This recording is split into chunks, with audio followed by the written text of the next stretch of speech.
صبح یک روز بهاری میدان نقش‌جهان بوی نان تازه و ادویه میداد. شاه عباس با لباس ساده در میان مردم قدم میزد و شیخ بهایی کنارش بود. شاه گفت: شیخ، امروز میخواهم برایت کفش نو بخرم. این کفش‌هایت دیگر فصل پینه‌شان از خودشان بیشتر شده.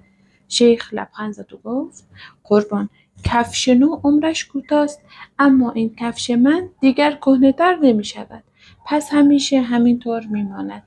شاه خندید و گفت: این همه خزانه داری، بعد تو نان خشک و کفش پاره داری؟